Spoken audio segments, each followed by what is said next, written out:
नमस्कार बच्चों।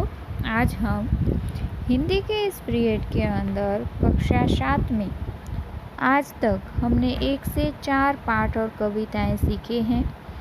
उन 1 से 4 पाठ और कविता में से कुछ प्रश्न लिए गए हैं, कुछ व्याकरण लिया गया है, कुछ लेखन लिया गया है।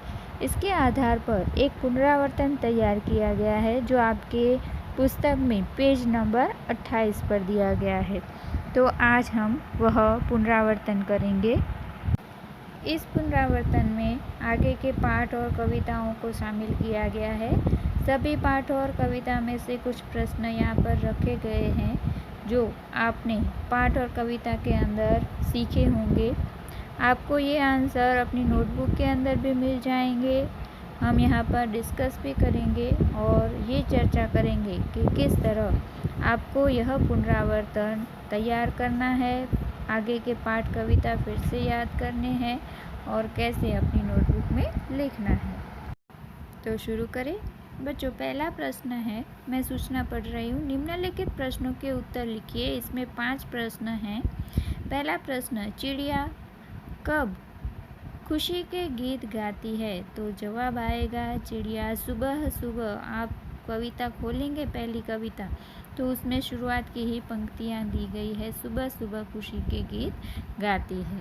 आपका प्रश्न नंबर 2 है, सेठ ने कुत्ते को क्यों मुक्त किया? तो जवाब आएगा सेठ ने कुत्ते को इसलिए मुक्त किया क्योंकि कुत्ते ने सेठ के चोरी किए हुए माल सामान को, जिस चोर ने पकड़ा था, जहाँ पर उसने छिपाया था, वो सारी माल सामान कुत्ते ने वापस सेठ को लौटा दिए या लौटाने में मदद किए, ढूंढ दिए, इसलिए उसने मुक्त किया। ये जवाब भी आपको आपकी टेक्स्ट बुक में मिल जाएगा। ईश्वर ने मनुष्य को किससे श्रेष्ठ बताया है? तो पाठ की शुरुआत में ही आपको मिलेगा कि अन्य प्राणियों से मनुष्य को श्रेष्ठ बताया है। प्रश्न नंबर 4 है, सेठ ने बंजारे के साथ कौन सी शर्त रखी? बंजारे से ये शर्त रखी कि मैं तुम्हें पैसे दूं तो उसके बदले में तुम्हें यहाँ पर कुछ गिरवे रखना होगा। पृथ्वी पर हरियाली कब छा जाती है? जब बारिश होती है, बिजली कड़कती है, बारिश की बूंदें धरती पर गिरती है, उस समय हरियाली छा जाती है। ये मैंने आपको ऑरल आंसर दिए हैं। आप जैसे ही ये पाठ और कविता खोलेंगे आपको लाइन टू लाइन ये आंसर तुरंत मिल जाएंगे। प्रश्न नंबर 2 है जिसमें आपको पैराग्राफ परिचय दिया है, उसका सुलेखन करना है। प्रश्न नंबर 3 ध्यान से सुनिए क्या करना है। टीवी देखने से लाभ हानि विषय पर चर्चा कीजिए। आपको इसमें क्या करना है, आपको अपना और अपने किसी भी एक मित्र का नाम लिखना है।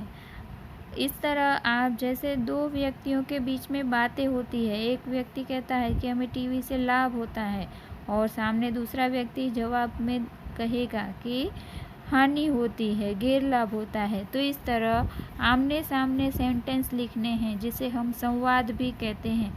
तो संवाद जैसा आपको इसके अंदर लिखना है। एक में आपका नाम आएगा, एक में आपके मित्र का नाम आएगा, कोई भी नाम लिख सकते हैं। और एक व्यक्ति टीवी के फेवर में, उसके पक्ष में लाभ कहेगा और दूसरा व्यक्ति उसकी हानि बताएगा। तो ये जो आप आमने सामने सारे सेंटेंस लिखेंगे उसे नाम देंगे संवाद लेखन, निबंध लेखन नहीं, संवाद लेखन इसका टाइटल होगा। उसके बाद का प्रश्न नंबर 4, निम्नलिखित शब्दों को शब्दकोश के क्रम में लिखिए। मैंने आपको जो फोटो दिया है स्क्रीन पर उसमें जवाब भी दिए हैं। देखो सबसे पहले शब्द आएगा अपूर्व, क्योंकि अ आ ई ये वर्णमाला में सबसे ऊपर होते हैं। तो पहला शब्द आएगा अपूर्व। उसके बाद आएगा कार्य, यानी कि क ख ग में हम स्टार्ट करते हैं, स्वरों के बाद व्यंजन क ख ग स्टार्ट होते हैं, तो क आएगा। उसके बाद का नंबर होगा च, उसके बाद का नंबर होगा आपका जरने वाला ज। जिस तरह मैंने नंबर दिए हैं वही शब्दकोश के अनुसार, जिसे आप डिक्शनरी कहते हैं। डिक्शनरी में जैसे आपको वर्ड मिल जाते हैं, ढूंढने में जिस तरह आप अपना पेज खोलते हो, पहले क का पेज आएगा, फिर उसके बाद ख का पेज आएगा, इस तरह जो सीक्वेंस होती है उसी के अनुसार आपको मैंने ऊपर नंबर दिए हैं। तो ये शब्दकोश के अनुसार का आपका क्रम। उसके बाद का प्रश्न है, निम्नलिखित शब्दों को शब्दकोश के सही क्रम में लगाइए। इस प्रश्न में सबसे पहले शब्द आएगा जो लास्ट लिखा है, चंद्रिका। बच्चों, शब्दकोश में हमेशा अंक की मात्रा वाला शब्द है या वर्ण है, सबसे पहले आएगा।